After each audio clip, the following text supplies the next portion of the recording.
നമസ്കാരം. പുതിയ വീഡിയോയിലേക്ക് ഏവർക്കും സ്വാഗതം. ഇന്ന് 22/1/2026 നിഫ്റ്റിയിലും ബാങ്ക് നിഫ്റ്റിയിലും സെൻസെക്സിലും ഇന്ന് മൂവ് ചെയ്യാൻ സാധ്യതയുള്ള അഥവാ റെസ്പെക്ട് ചെയ്യപ്പെടാൻ സാധ്യതയുള്ള കീ ലെവലുകൾ നമ്മൾ ഇന്നലെ വീഡിയോയിൽ തന്നിരുന്നു. ഇന്ന് ലൈവ് മാർക്കറ്റിൽ പങ്കെടുത്തവർക്കും അതുമല്ലെങ്കിൽ മാർക്കറ്റിന് ശേഷം ചാർട്ട് നോക്കിയവർക്കും ഒരു കാര്യം മനസ്സിലായിട്ടുണ്ടാവും. വളരെ മനോഹരമായിട്ട് ഈ 3 ലെവലുകളിലും നമ്മളുടെ പ്രൈസ് റെസ്പെക്ട് ചെയ്യുന്ന കാഴ്ച കണ്ടു കാണും. നിഫ്റ്റിയിൽ 25,397, 25,310, 25,222 എന്നീ ലെവലുകളും, ബാങ്ക് നിഫ്റ്റിയിൽ 58,841, 59,154, 59,372, 59,600 എന്നീ ലെവലുകളും, സെൻസെക്സിൽ 81,981, 82,158, 82,301, 82,446 എന്നീ ലെവലുകളും വളരെ മനോഹരമായിട്ട് റെസ്പെക്ട് ചെയ്യപ്പെടുന്ന കാഴ്ചയാണ് ഇന്നും കണ്ടത്. ഈ ലെവലുകളിൽ കൃത്യമായിട്ട് ട്രേഡിംഗ് ഓപ്പർച്യൂണിറ്റികൾ ലഭിച്ചു എന്ന് എനിക്ക് പൂർണ്ണ ബോധ്യമുണ്ട്. എത്ര പേർക്ക് അത് പ്രോഫിറ്റബിൾ ആക്കി മാറ്റാൻ സാധിച്ചു എന്നുള്ളത് ഓരോരുത്തരും ചിന്തിക്കുക. എല്ലാ ദിവസത്തെയും പോലെ ഇന്നും വളരെ മനോഹരമായ ട്രേഡിംഗ് ഓപ്പർച്യൂണിറ്റികൾ നമ്മുടെ ലെവലുകൾ സമ്മാനിക്കുകയുണ്ടായി. ഒരു കാര്യം അതിൻ്റെ കൂടെ ഒന്ന് ഓർമ്മപ്പെടുത്തുകയാണ്, ഞാനൊരു സെബി രജിസ്റ്റേർഡ് റിസർച്ച് അനലിസ്റ്റ് അല്ല.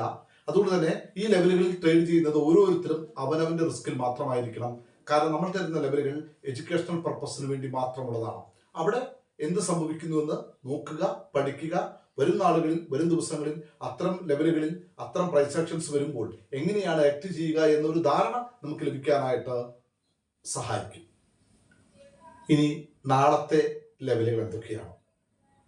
നമുക്കറിയാം, ആഗോള മാർക്കറ്റ് വളരെയധികം പ്രതികൂലമായ സങ്കീർണമായ ഒരു കാലാവസ്ഥയിലൂടെയാണ് കടന്നു പോകുന്നത്. എപ്പോൾ വേണമെങ്കിലും നെഗറ്റീവായ വാർത്തകൾ പൊട്ടിവീഴാവുന്ന ഒരു അവസ്ഥയിലാണ് മാർക്കറ്റ് ഉള്ളത്. സ്വാഭാവികമായിട്ടും ഗ്ലോബൽ മാർക്കറ്റിന്റെ പിറകെ ഇന്ത്യൻ മാർക്കറ്റും താഴേക്ക് പോകുന്നു.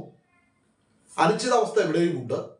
എന്നാൽ എപ്പോൾ വേണമെങ്കിലും ട്രിഗർ ചെയ്യാവുന്ന പോസിറ്റീവ് കാര്യങ്ങളും ഉണ്ട് എന്നുള്ളത് സത്യമാണ്. എനിവേ, മാർക്കറ്റ് മുകളിലേക്കോ താഴേക്കോ ആവട്ടെ, അല്ലെങ്കിൽ കൺസോളിഡേഷൻ റേഞ്ച് ആവട്ടെ, ഏതുമായിക്കൊള്ളട്ടെ, പ്രതീക്ഷിക്കാവുന്ന സപ്പോർട്ട് റെസിസ്റ്റൻസ് ഏരിയകളെ കുറിച്ചാണ് നമ്മൾ സംസാരിക്കുന്നത്.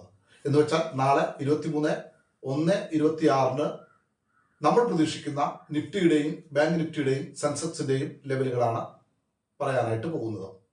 ഈ ലെവലുകൾ സപ്പോർട്ടായോ റെസിസ്റ്റൻസ് ആയോ ആക്ട് ചെയ്യപ്പെട്ടേക്കാം. നിഫ്റ്റി 25,094, 25,163, 25,279, 25,375, 25,464, 25,559, 25,663, 25,790. ബാങ്ക് നിഫ്റ്റി ലെവലുകൾ 58,284, 58,437, 58,871, 59,174, 59,407, 59,644, 59,890, 60,169, 60,462. ഈ ലെവലുകളൊക്കെ തന്നെ സപ്പോർട്ടായോ റെസിസ്റ്റൻസ് ആയോ ആക്ട് ചെയ്യപ്പെട്ടേക്കാം. തീർച്ചയായും അത് വരും ദിവസങ്ങളിൽ നിങ്ങൾക്ക് ട്രേഡിംഗ് ഓപ്പർച്യൂണിറ്റികൾ സമ്മാനിക്കാനുള്ള സാധ്യതയുണ്ട് എന്ന് ഓർമ്മിപ്പിക്കുന്നു. സെൻസെക്സ് 81,427, 81,672, 81,910, 82,266, 82,479, 82,688, 82,887, 83,186, 83,390. തീർച്ചയായും ഈ 3 ഇൻഡെക്സുകളിലെ ലെവലുകളാണ് നമ്മൾ സംസാരിച്ചത്. ഈ ലെവലുകൾ നിങ്ങൾക്ക് ഇഷ്ടപ്പെടുന്നുണ്ടെങ്കിൽ, ഉപകാരപ്പെടുന്നുണ്ടെങ്കിൽ ഈ ചാനലിനെ സപ്പോർട്ട് ചെയ്യാൻ മറക്കരുത്. ലൈക്ക് ചെയ്യാനും ഷെയർ ചെയ്യാനും കമന്റ് ചെയ്യാനും സ്നേഹത്തോട് ഓർമ്മിപ്പിക്കുന്നു. ട്രേഡിംഗ് ചെയ്യുന്ന, പ്രത്യേകിച്ച് ഓപ്ഷൻ ഇൻട്രാഡേ ഒക്കെ ചെയ്യുന്ന നിങ്ങളുടെ പ്രിയപ്പെട്ട സുഹൃത്തുക്കൾക്ക് അയച്ചു കൊടുക്കുക. തീർച്ചയായും പഠിക്കുക എന്ന ഉദ്ദേശത്തോടു കൂടി ലൈവ് മാർക്കറ്റിൽ എന്തെങ്കിലുമൊക്കെ തോട്ടുകൾ വന്നാൽ അത് പങ്കുവെക്കുക എന്ന ഉദ്ദേശത്തോടു കൂടി ഒരു ഫ്രീ വാട്സപ്പ് ഗ്രൂപ്പ് നമ്മൾ പ്രവർത്തിപ്പിക്കുന്നുണ്ട്. സ്വാഭാവികമായിട്ടും ആ വാട്സപ്പ് ഗ്രൂപ്പിന്റെ നമ്പർ മുകളിൽ കൊടുക്കുന്നുണ്ട്. താല്പര്യമുള്ളവർ ആ ഗ്രൂപ്പിൽ ജോയിൻ ചെയ്യാൻ താല്പര്യമുള്ളവർ തീർച്ചയായും പേഴ്സണലി മെസ്സേജ് ചെയ്യുക. പ്രോഫിറ്റബിൾ ആയ ഒരു ട്രേഡിംഗ് ആശംസിക്കുന്നു. നൽകിക്കൊണ്ടിരിക്കുന്ന എല്ലാ സപ്പോർട്ടിനും പ്രത്യേകം നന്ദി. Thank you all. Thank you very much.